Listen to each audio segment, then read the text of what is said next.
اللہ کے پیارے رسول صلی اللہ تعالیٰ علیہ وسلم، آقائے دو جہاں صلی اللہ تعالیٰ علیہ وسلم اپنے کاندھے مبارک پر ایک چادر، شال جس کو کہتے ہیں، وہ اس طرح سے لٹکا ہوا تھا کہ یہ شال کا آخری سرا جو ہے وہ زمین سے لوٹ رہا تھا۔ اور لوٹتے ہوئے میرے آقا اپنے گھر آئے اور آگے جب چٹائی پر بیٹھے تو کہا فاطمہ کہاں ہو؟ حضرت فاطمہ کسی کام میں مصروف تھی، کہا فاطمہ آؤ۔ حضرت فاطمہ کو بلایا اور اپنی چادر کے اندر چھپا لیا۔ کیا کہنے اس کے پاس آواز دیا حسن کہاں ہو؟ حسن دوڑ کر آئے، اس چادر کے اندر چھپا لیا۔ کہا حسین کہاں ہو؟ حسین آئے، اس چادر کے اندر چھپا لیا۔ کہا علی کہاں ہو؟ علی کہاں ہو؟ علی آئے تو علی کو اس چادر کے اندر چھپا لیا، اور اس کے بعد اپنے آپ کو بھی اس چادر میں چھپا کر بارگاہ خداوندی میں ہاتھ اٹھایا، کہا پروردگار عالم یہ میری اہل بیت ہے، واہ واہ واہ، سبحان اللہ سبحان اللہ، یہ میری اہل بیت ہے، پروردگار عالم یہ میرا خاندان ہے، پروردگار عالم یہ میرا کنبہ ہے، میں ان لوگوں سے محبت کرتا ہوں، ان لوگوں سے تو بھی محبت کرنا۔ سبحان اللہ سبحان اللہ، اللہ اکبر یا رسول اللہ، یا علی یا علی یا علی، اللہ اکبر، واہ واہ، اے اللہ یہ میرا کنبہ ہے، یہ 5 میری اہل بیت ہے، میرا خاندان ہے، اے اللہ میں ان سے محبت کرتا ہوں، تو بھی ان سے محبت کر، اور جو ان سے محبت کرے تو ان سے محبت کرنا، اور جو ان سے نفرت کرے اے رب تو بھی ان سے نفرت کرنا۔ سبحان اللہ سبحان اللہ سبحان، میرے آقا کو معلوم تھا کہ ایک زمانہ آئے گا لوگ مجھے مانیں گے، حسن کو نہیں مانیں گے، ایک زمانہ آئے گا ہم سے محبت کریں گے، حسین سے محبت نہیں کریں گے، ایک زمانہ آئے گا کہ ہماری محبت میں وہ نعرہ لگائیں گے، حضرت فاطمہ سے محبت نہیں کریں گے، علی سے دشمنی رکھیں گے، علی کا بغض رکھیں گے۔ تو میرے آقا نے سب کو اپنی چادر میں سمیٹ کر اپنے امتی کو یہ میسج دے دیا کہ اگر ایک کا نعرہ لگاؤ گے اور دوسرے سے نفرت کرو گے تو بچ نہیں پاؤ گے، اگر 2 کا نعرہ لگاؤ گے اور تیسرے کو چھوڑ دو گے تو بچ نہیں پاؤ گے، 4 کا نعرہ لگاؤ گے 5ویں کو چھوڑ دو گے تو بچ نہیں پاؤ گے۔ میرے آقا نے سب کو اپنی چادر میں چھپا کر کہہ دیا یہ میرا خاندان ہے، یہ میرا خاندان ہے، اور اب جو ان سے محبت کرتا ہے تو ان سے محبت کر، جو ان سے نفرت کرتا ہے تو بھی ان سے نفرت کر۔ سبحان اللہ سبحان اللہ، اور یہیں تک نہیں چھوڑا، یہیں تک نہیں چھوڑا میرے نبی نے، اب سوچو کہ کتنا ظلم کیا لوگوں نے۔ میرے آقا کو پتا تھا نا، میرے نبی کو معلوم تھا کہ امتی تو میرا ہوگا لیکن دشمنی حسین سے نکالے گا، امتی تو میرا ہوگا دشمنی حسن سے نکالے گا، امتی تو میرا ہوگا دشمنی علی سے نکالے گا۔ میرے رسول کو معلوم تھا کہ امتی تو ہوگا، کلمہ تو پڑھنے والا ہوگا، نمازیں تو ادا کرے گا، روزہ تو رکھے گا، لیکن میرے اس دنیا سے جانے کے بعد ہمارے خاندان والوں سے یہ دشمنی نکالے گا۔ اور لوگوں نے کیا کیا؟ میرے نبی کی امتی ہی تو ہے، حضرت امام حسن کو سب سے پہلے زہر دے کے لوگوں نے مارا، امام حسن کو زہر دے کر لوگوں نے مارا۔ اللہ، اب آپ کے دل میں خیال آتا ہوگا کیسے لوگ تھے، خیال آتا ہوگا کیسے لوگ تھے جو حضرت حسن کو زہر دے کر لوگوں نے مار دیا۔ جن آنکھوں نے نبی کو دیکھا، جن آنکھوں نے حسن اور حسین کو کاندھے پر بیٹھتے ہوئے دیکھا، جن آنکھوں نے حسن اور حسین کو زانوں پر بیٹھتے ہوئے دیکھا، جن آنکھوں نے حسن اور حسین کو سینے پر بیٹھتے ہوئے دیکھا، جن آنکھوں نے حسن اور حسین کو رسول کے ہاتھ دست مبارک سے کھلاتے ہوئے دیکھا، کیا کہیں، اس آنکھ نے دیکھا حسن کو محبت کرتے ہوئے، حسین کو محبت کرتے ہوئے، پھر بھی اسی میں سے چند لوگ ایسے تھے جنہوں نے حسن کو زہر دے کر مار دیا۔ اللہ اکبر، آپ تو سوچو گے ہم تو ایسا نہیں کرتے، ہو جاتا ہے۔ آپ سوچو گے کہ اگر میں حسن کے زمانے میں ہوتا اور پتہ چل جاتا کہ حسن کو زہر کس نے دیا ہے، میں اس کو چھوڑتا نہیں، لیکن یہ ہو جاتا ہے، ماحول ایسا بن جاتا ہے، ماحول ایسا بنا دیا جاتا ہے کہ ہم بولنے کے لائق نہیں رہتے، ہماری زبانیں بند ہو جاتی ہیں، ہماری آنکھیں بند ہو جاتی ہیں۔ سب سے پہلے اگر میرے نبی کے کسی خاندان کے کسی نے امتی نے زہر دے کر مارا تو حضرت حسن کو زہر دے کر مارا۔ اس قوم نے کسی کو چھوڑا؟ آگے آؤ تو کربلا کے میدان میں حسین کی گردن کو کاٹا، اکبر کی گردن کو کاٹا، اصغر کی گردن کو کاٹا، قاسم کی گردن کو کاٹا، حر کی گردن کو کاٹا، عباس کی گردن کو کاٹا۔ کس نے کاٹا؟ وہی نبی کی امتیوں نے کاٹا، کافروں نے نہیں کاٹا، نبی کی امتیوں نے کاٹا، کلمہ پڑھنے والوں نے کاٹا، نماز پڑھنے والوں نے کاٹا، زکات دینے والوں نے کاٹا۔ اب دل میں تمہارے خیال آتا ہوگا کیسے وہ لوگ تھے، جی کیسے وہ لوگ تھے جو حسین نبی کی کاندھے پہ بیٹھ کے زلف کو لگام بنا کر مکے اور مدینے کی گلیوں میں گھومتے تھے۔ لوگوں نے حسین کی گردن کو کاٹ دیا، ہم رہتے تو کاٹنے نہیں دیتے۔ ماحول ایسا بنایا جاتا ہے، ایسا ماحول بنایا جاتا ہے کہ ہماری زبانیں بند ہو جاتی ہیں، ہماری آنکھیں بند ہو جاتی ہیں، ہمارا دماغ خاموش ہو جاتا ہے، ہم سوچتے نہیں ہیں۔ حسین کو قتل کر دیا۔ مولا علی، حضرت علی رضی اللہ تعالیٰ عنہ نے کیا قصور کیا؟ مسجد میں گئے، چند مہمان سوئے ہوئے تھے، فجر کی اذان کا وقت ہوا، لوگوں کو اٹھا دیا، اٹھو فجر کی اذان کا وقت ہو رہا، نماز کی تیاری کرو۔ سارے جو مہمان سوئے ہوئے تھے اٹھے، وضو خانے میں چلے گئے، لوگ وضو کرنے لگے۔ میرے علی نے اذان پکارا، جب اذان ہو گئی تو علی 2 رکعت سنت پڑھنے کے لیے کھڑے ہو گئے مسجد میں۔ ان مہمانوں میں ایک علی کا دشمن بھی تھا جو مسجد میں تلوار لے کر سویا ہوا تھا، اور اس انتظار میں تھا کہ علی تو روز مسجد آتے ہیں، علی روز مسجد آتے ہیں فجر کی نماز پڑھنے کے لیے۔ سوئے ہوئے مسافروں کو علی اٹھاتے ہیں اور اٹھا کر علی اذان پکارتے ہیں، اور جب سنتیں پڑھیں گے علی کی گردن کو تن سے جدا کر دیں گے۔ آج ان مہمانوں میں ایک علی کا دشمن بھی تھا، علی نے اٹھا دیا سب کو، مہمان بھی اٹھ گئے، دشمن بھی اٹھ گیا۔ مہمان وضو خانے میں چلے گئے، دشمن تاک میں لگا ہوا تھا کب علی نماز کے لیے کھڑے ہوتے۔ مہمان وضو کر رہے اور دشمن تاک میں لگا ہوا ہے کہ کب علی نیت باندھے۔ جیسے ہی علی نے نیت باندھا، ملجم شخص جو اس وقت تھا وہ آیا اور علی کے اوپر وار کر دیا۔ علی نماز کی حالت میں ہے، زمین پر گر گئے۔ جو مہمان وضو خانے میں تھے چیخ کی آواز سنا، دوڑ کر آئے، دیکھا کہ علی زخموں سے لہو لہان ہو رہے، خون سے پورا کپڑا تر ہو رہا ہے علی کا۔ اٹھا کر علی کے گھر لوگ لے گئے، علی گئے۔ چند دنوں کے بعد مولا علی اس دنیا سے رخصت ہو گئے۔ کس نے مارا؟ اللہ، نام بھی ظاہر ہو گیا، پتہ بھی چل گیا کہ فلاں نے مارا علی کو، لیکن مکے والوں نے اس سے بدلہ لیا نہیں لیا۔ مکے والوں نے اس کو کچھ بولا نہیں بولا۔ کیوں تم نے علی کو مارا؟ کیا دشمنی تمہاری علی سے تھی؟ زمین جائیداد کا جھگڑا تھا، روپیہ پیسہ کا جھگڑا تھا، کاروبار کا جھگڑا تھا؟ یہ مکے کے لوگ، یہ مدینہ کے لوگ ایمان والے تھے، قرآن والے تھے، نماز والے تھے، روزے دار تھے، لیکن علی شہید ہو گئے، علی دنیا سے چلے گئے۔ کسی نے سوال نہیں اٹھایا کہ علی کو مارا کیوں۔ ہمارا دماغ سوچنے پر مجبور نہیں ہوا، ہم خاموش ہو گئے، ہماری زبانیں بند ہو گئی، ہماری آنکھیں بند ہو گئی۔ کیوں؟ ماحول ایسا بنایا گیا، ماحول ایسا بنایا گیا کہ اگر ہم سوال کریں گے تو ہم مارے جائیں گے۔ ہم اگر پوچھ لیں گے کہ تم نے مارا کیوں، تو جب وہ علی کو مار سکتا ہے تو ہم کو نہیں مارے گا، اس ڈر سے ہم نہیں پوچھا۔ جب وہ حسن کو زہر دے سکتا ہے، چائے میں زہر دے کر، کھانے میں دے کر حسن کو مار سکتا ہے، اگر ہم پوچھ لیں گے تو ہمیں بھی مار دے گا، ہمیں بھی چائے کے بہانے ہمیں زہر دے کر مار دے گا۔ تو مکے والوں کو پتا تھا، وہ سوال کر سکتے تھے، لیکن دل کے اندر ڈر بیٹھ گیا تھا، دل کے اندر خوف بیٹھ گیا تھا کہ حسن کے قاتلوں سے اگر پوچھیں گے کہ تم نے حسن کو زہر کیوں دیا، ایسا نہ ہو کہ ایک دن مجھے بھی زہر دے دے۔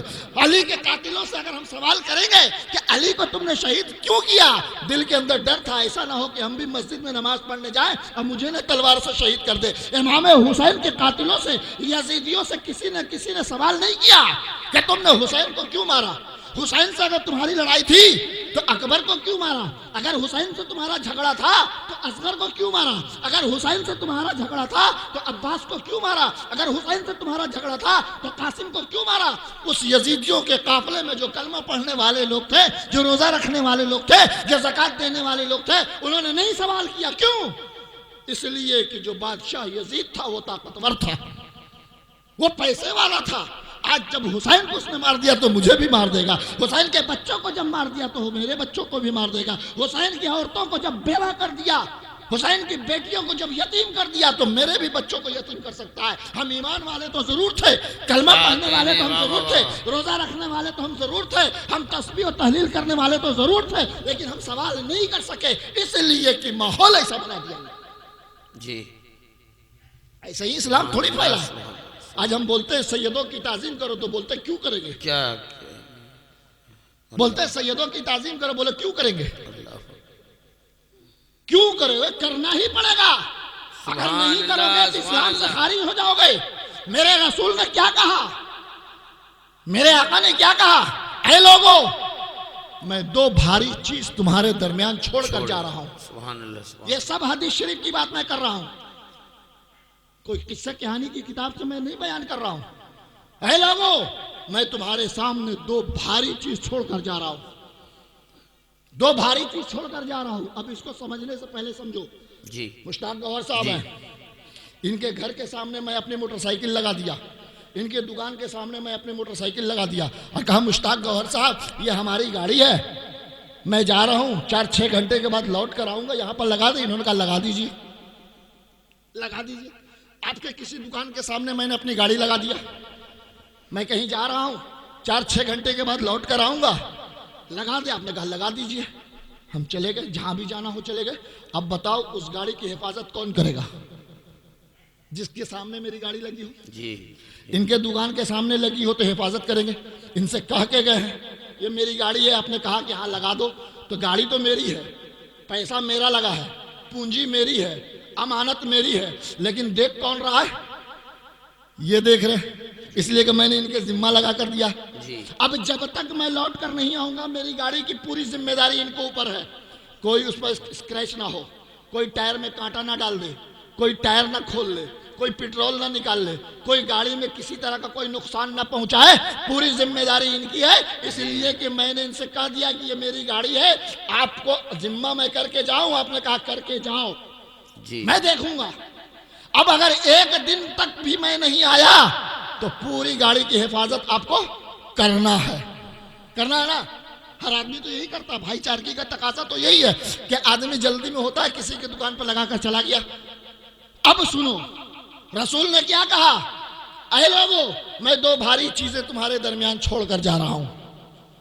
دو بھاری چیزیں تمہارے درمیان چھوڑ کر جا رہا ہوں. پہلی چیز ہے کلام اللہ, واہ سبحان اللہ. پہلی چیز ہے قرآن مقدس. اس کی حفاظت کرنا, اس کو مضبوطی سے پکڑے رہنا. اگر اس کو مضبوطی سے پکڑو گے کبھی گمراہ نہیں ہو سکتے. کیا کہنا. اب دوسری چیز میری اہل بیت. واہ واہ واہ واہ سبحان دو اللہ. چیزیں تمہارے درمیان چھوڑ کر جا رہا ہوں. کیا کہنا. ایک قرآن مقدس, دوسری اہل بیت. تو اب امت کے ذمہ کیا ہوا؟ قرآن کی بھی حفاظت کرنا امت کا کام ہے, اہل بیت کی عزت کی بھی حفاظت کرنا امت کا کام ہے. سبحان اللہ سبحان اللہ سبحان اللہ. جب تک یہاں تو قید تھی, یہاں تو قید تھی, 2 گھنٹہ 4 گھنٹہ 1 دن 2 دن میں واپس آ جائیں گے, لیکن میرے رسول نے کہہ دیا کہ دو بھاری چیزیں تمہارے درمیان چھوڑ کر جا رہا ہوں. ایک کلام اللہ, ایک اہل بیت. اب ایک کلام اللہ کی بھی تم کو حفاظت کرنا ہے, میرے اہل بیت کی بھی عزت کی حفاظت کرنا ہے, اس وقت تک جب تک کہ قیامت نہ آ جائے. اس لیے کہ میرے رسول تب لوٹ کر نہیں آئیں گے. میرے رسول تو اب لوٹ کر نہیں آئیں گے کہ آگے میرے آقا امت کو حوالے, اہل بیت کو حوالے کر دیا, قرآن مقدس ذمہ کر دیا. یا رسول اللہ آپ تو آ گئے, اب یہ قرآن پاک آپ کے حوالے, یہ اہل بیت آپ کے حوالے. میرے آقا تو اب آئیں گے نہیں قیامت تک. تو قیامت تک میرے آقا نے قرآن مقدس اور اہل بیت کو امت کے حوالے کر کے گئے ہیں کہ قرآن مقدس کی عظمت کی حفاظت تم کو کرنا ہے اور میری اہل بیت کی عزت کی بھی حفاظت تمہیں کو کرنا ہے. سبحان اللہ سبحان اللہ سبحان اللہ. اب جو نہ کرے گا وہ اپنے رسول کے حکم کی خلاف ورزی کرے گا. جو قرآن کی حفاظت نہ کرے گا وہ اپنے رسول کے حکم کی خلاف ورزی کرے گا. جو قرآن کی عزت نہ کرے گا, تعظیم نہ کرے گا, اپنے رسول کے حکم کی خلاف ورزی کرے گا. جو کوئی اہل بیت کی تعظیم نہ کرے گا, میرے رسول کے خاندان والوں کی عظمت کی تعظیم نہ کرے گا, حفاظت نہ کرے گا, عزت نہ کرے گا, اپنے رسول کی خلاف ورزی کرے گا, اپنے رسول کے حکم کی خلاف ورزی کرے گا. جواب میدان محشر میں ہمیں اور آپ کو دینا. جی یہ حدیث شریف ہے. کسی ناول کی کتاب میں نہیں لکھا ہوا ہے. کسی سے کل صبح پوچھو گے ارے تو وہ تو یہ بول رہے تھے, تم تو ایسے بولتے ہو, وہ تو یہ بول رہے تھے. یہ ایسا حکم ہے کہ سارے پیروں کا حکم وہاں پر دھرا کا دھرا رہ جائے گا. اس لیے کیا کہ وہ کہنے, سبحان نبی کا اللہ حکم ہے. سبحان اللہ سبحان اللہ. اب ایک بات اور سمجھو, چونکہ وقت ہوگی, زیادہ لمبی تقریر نہیں ہوگی, ہے نا. ایک بات اور سمجھو, آدمی ایسے محبت تو بہت سارے لوگوں سے انسان کرتا ہے, اللہ سے بھی کرتا ہے, اس کے رسول سے بھی کرتا ہے, لیکن یہ محبت تو نام کے لیے ہم لوگ کرتے ہیں, ہے نا. اللہ سے محبت تو اگر کسی بھی مسلمان یہاں اتنے لوگ پوچھو کہ کون اللہ سے محبت کرتا ہے, سارے لوگ ہاتھ اٹھا دیں گے. کوئی ایسا ہاتھ نہیں ہوگا جو بولے گا ہم نہیں اللہ سے محبت کرتے ہیں. اگر ہم پوچھیں کہ رسول اللہ سے کتنے لوگ محبت کرتے ہیں, سارے لوگ ہاتھ اٹھا دیں گے. تو یہ تو ہاتھ اٹھانا آسان ہے, لیکن محبت اس کو نہیں کہتے کہ ہاتھ اٹھا دیا. محبت تو یہ ہے کہ رسول کے حکم کی تعمیل جو کر رہا ہے وہی رسول سے محبت کر رہا ہے. کیا کہنے, سبحان اللہ سبحان اللہ. رسول کے حکم کی جو تعمیل کر رہا ہے, جو رسول کے حکم پر عمل کر رہا ہے, اصل میں رسول سے محبت وہی کر رہا ہے. اللہ کے حکم کی جو تعمیل کر رہا ہے, اصل میں وہ اللہ سے محبت کر رہا ہے. ایسے تو ہاتھ اٹھانے والے لاکھوں ملیں گے. تو اللہ رسول, اس کے نیچے آؤ ماں اور باپ. ماں باپ سے بھی محبت آدمی کرتا ہے. اتنے میں پوچھیں گے کتنے لوگ ماں باپ سے محبت کرتے ہیں, سب ہاتھ اٹھا دیں گے. اب اتنے میں پوچھیں گے کس نے آج ماں باپ کو سلام کیا, شاید ایک ہاتھ اٹھائیں گے. جی, اس کا نام محبت تو نہیں ہے. ہاتھ اٹھانے کا نام محبت نہیں ہے. محبت تو یہ ہے کہ ماں گھر کے اندر ہے جی, تو اس کو سلام کرو. کوئی شاعر اگر ماں کے اوپر پڑھ دیتا ہے 500 کا نوٹ نکال کے دے دیتا ہے, 100 روپیہ دے دیا, 200 500 دے دیتا ہے. صبح اٹھ کے کوئی اپنی ماں سے پوچھتا ہے امی جان آپ کو کتنے پیسے کی ضرورت ہے, یہ کچھ 100 200 روپیہ آپ رکھ لیے, صبح میں کچھ بھی دن بھر میں کچھ خرچ کی ضرورت ہے, نہیں پوچھتا ہے. تو صرف ہم دکھانے کے لیے محبت ماں باپ سے بھی کرتے ہیں, دکھانے کے لیے. ہاتھ اٹھائیں گے سب اٹھا دے گا, لیکن ماں کو کوئی بہت بڑا کام نہیں ہے ماں کو سلام کرنا. باپ کو سلام کرنا کوئی بہت بڑی بات نہیں ہے. ارے صبح اٹھے منہ ہاتھ دھویا, ماں پر نظر پڑ گئی سلام کر دیا, یا اٹھے منہ ہاتھ بھی نہیں دھویا, ماں پر نظر پڑ گئی سلام کر دیا. بس یہی اتنی سی تو بات ہے. اسی کا نام محبت ہے. یہ بھی ہم نہیں کر پاتے, یہ بھی ہم نہیں کر پاتے. تو پیر کون دبائے گا ماں کا, پھر ماں کے سر میں تیل کون ڈالے گا, پھر ماں کا کپڑا کون دھلے گا, پھر ماں کو خرچہ کون دے گا, پھر ماں سے پوچھے گا کون کہ اماں آپ کی خواہشات کچھ ہے, عمر کے آخری اسٹیج پر ہے, کچھ بھی خواہشات. جب بیٹا سلام ہی نہیں کرتا ہے ماں باپ کو, تو اتنا کون بیٹا پوچھے گا. یہ تو بیٹا ہے نا آج تو اپنے باپ کا فاتحہ کر رہا ہے, کہاں گیا, دیکھیں وہاں بیٹھا کہ ابا کا تمہارا فاتحہ ہے نا. ایسے ہی ہے, ابا زندہ ہے, اماں آج صبح میں سلام کیا تھا اماں کو, دیکھیے سب کا وہی حال ہے. ہم کا آپ سے دور ہیں کیا, دور صرف اس بات پر ہے کہ ہم 700 کلومیٹر دور رہتے, آپ یہاں رہتے ہیں, لیکن دل سے بالکل قریب ہیں.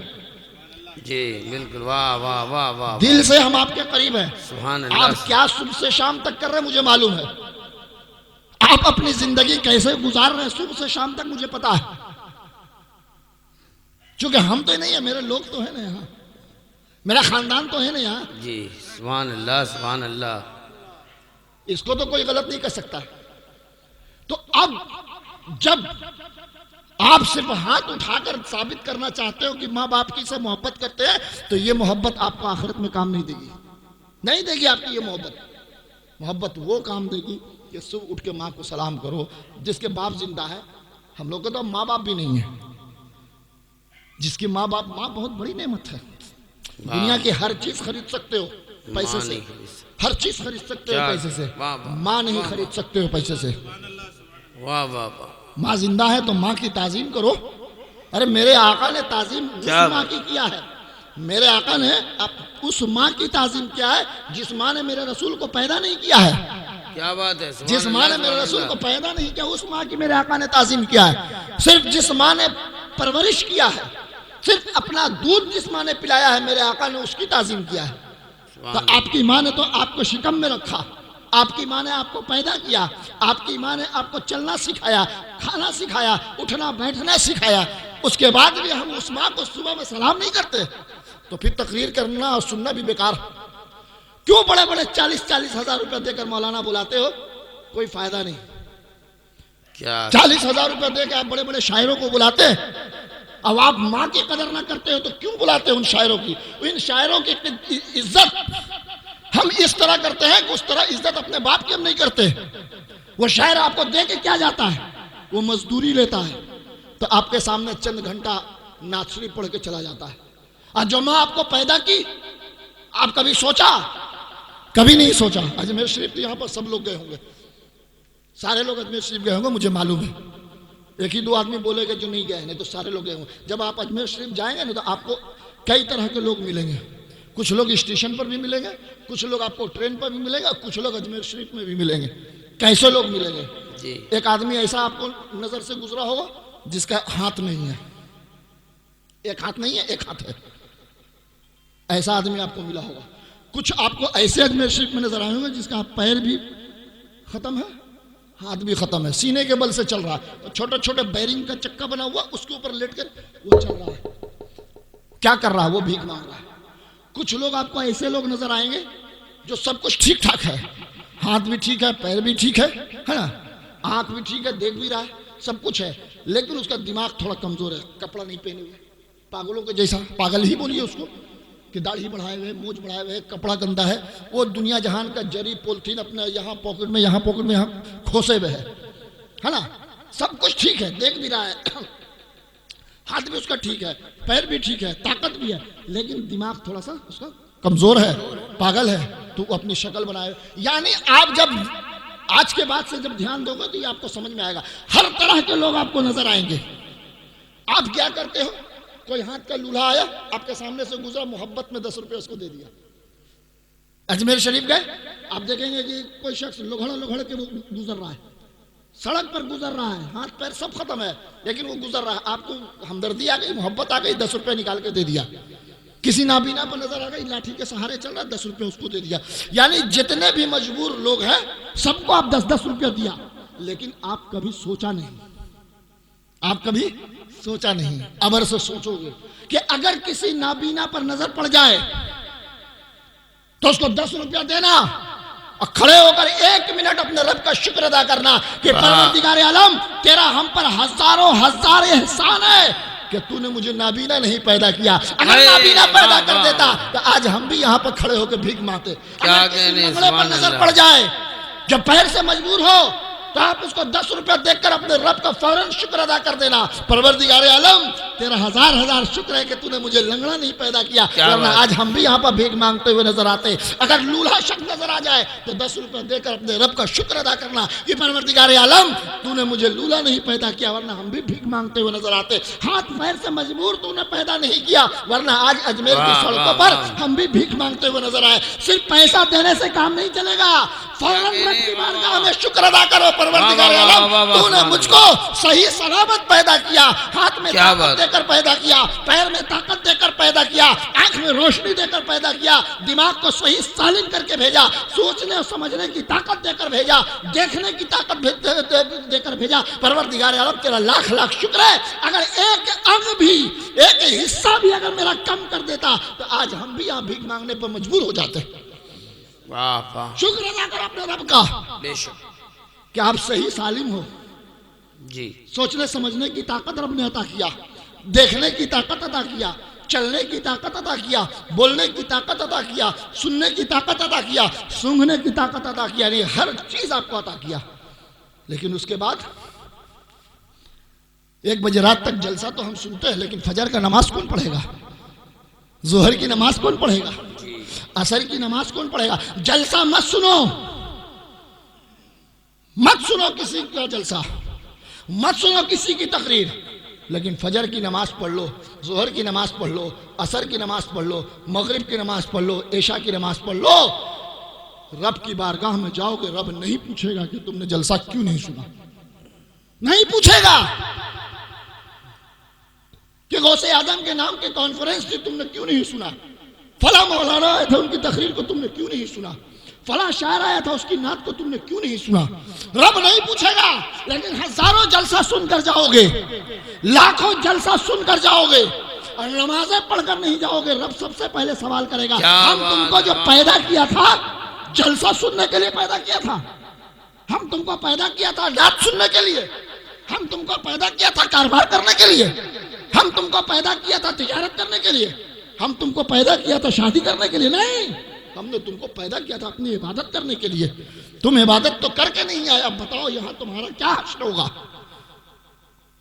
تقریریں سنو، ہزاروں تقریریں سنو، یہ سب جو ہے بونس ہے۔ اب کسی فیکٹری میں کام کرو، کیا یہ کہیں ٹیچر ہے نا، ان لوگوں کو بونس جی۔ ملتا رہتا ہے، جی 5 پہ 6 پہ 7 پہ 8 پہ، یہ سب بونس۔ جی جی لیکن اگر یہ اسکول نہیں جائیں گے، 10 سے 4 تک ڈیوٹی نہیں دیں گے تو سارا بونس بند ہو جائے گا، جی درما تنخواہ بھی ختم ہو جائے گی، نوکری بھی پینڈنگ میں چلی جائے گی۔ تو ایک دنیا کی ڈیوٹی ہے، ایک دنیا کی ڈیوٹی ہے جس کو پابندی سے نبھانا ہے تو بونس بھی ملے گا، تنخواہ بھی ملے گی، اسکول میں آنے کا ایڈمیشن پرمیشن بھی ملے گا، کیا اسکول کی طرف سے جو بھی آپ کے نام ہوگا وہ سب آپ کو ملے گا۔ لیکن آپ کو 10 سے لے کر 4 بجے تک ڈیوٹی دینا ہے۔ آپ بچے کو پڑھاؤ یا مت پڑھاؤ، گورنمنٹ آپ سے یہ نہیں پوچھے گی، لیکن آپ کو یہاں اٹینڈنس بنانا ہے، حاضری بنانا ہے، تاکہ گورنمنٹ کے رجسٹر پر یہ پتا چلے کہ یہ بندہ حاضر ہوتا ہے۔ تو جب آخرت میں آپ جاؤ گے تو حاضری بنا کے جاؤ گے نا۔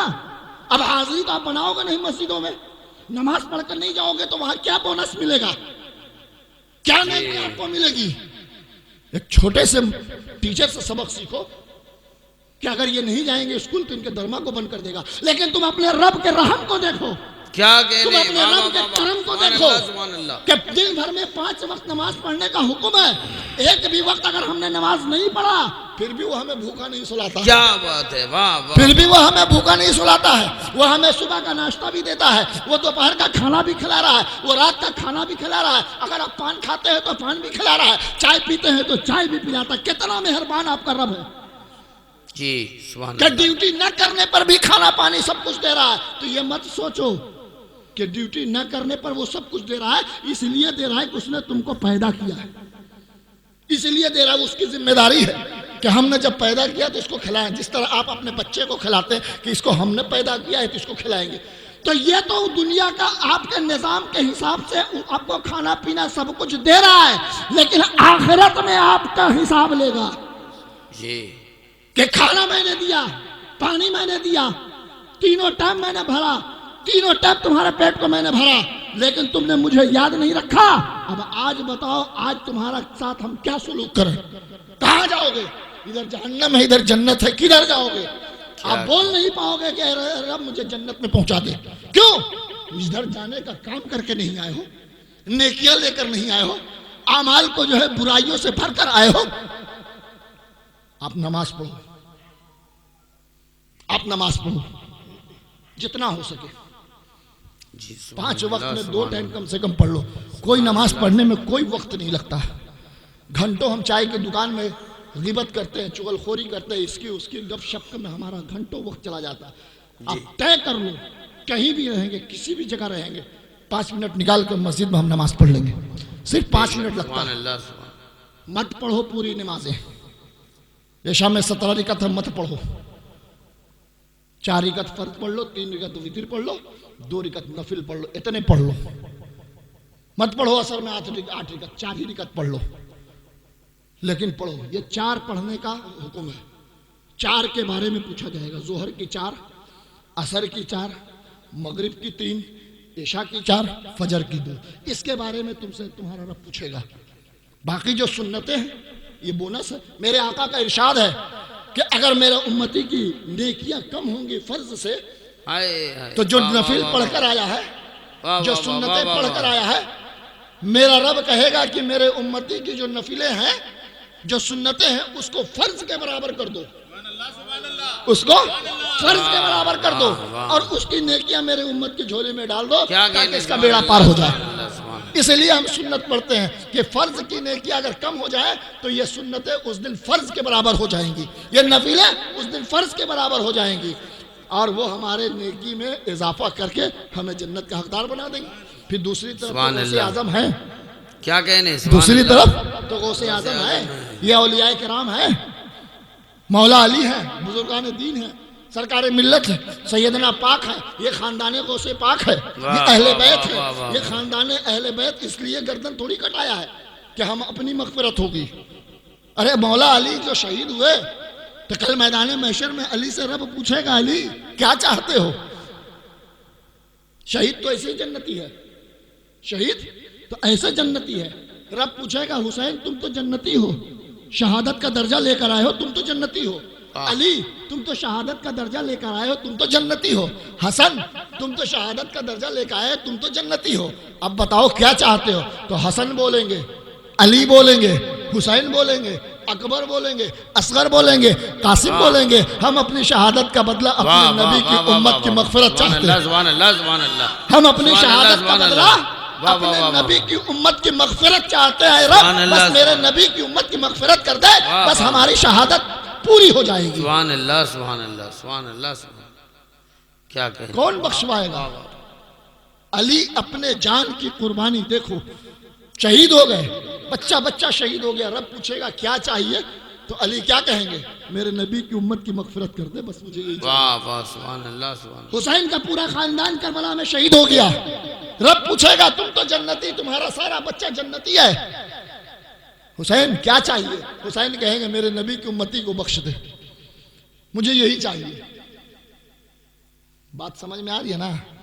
ہاں تو جلسہ تو نہیں میلاد ہے نا؟ کیا کہیں؟ پھر انشاءاللہ کبھی موقع ملے گا۔ بس اپنے دماغ میں ایک بات بٹھا لو، کبھی بھی کسی بھی کیا کہیں؟ وقت کسی بھی قیمت پر اہل بیت سے نفرت مت کرنا۔ کیا یہ کہیں؟ یاد سبحان رکھنا۔ اللہ سبحان اللہ۔ خاندان نبی سے کبھی نفرت نہ کرنا، اس لیے کہ یہ خاندان بخشوانے والا ہے، یہی خاندان مغفرت کرانے والا ہے، واہ واہ واہ، یہی خاندان تمہیں اونچا مقام دلوانے والا ہے، بے شک۔ کیونکہ یہ نبی کا گھر ہے، اور نبی کے گھر سے الجھو گے تو نہ یہاں کامیاب رہو گے نہ وہاں کامیاب رہو گے۔ بارگاہ خداوندی میں یہی دعا، اللہ تبارک و تعالی ہمیں اور تمہیں اپنی بندگی میں ثابت قدم رکھے۔ وآخر دعوانا الحمدللہ رب العالمین۔ بولیے اور آگے کیا پروگرام ہے؟ سلام، کھڑے ہو جائیے، پڑھ لیں۔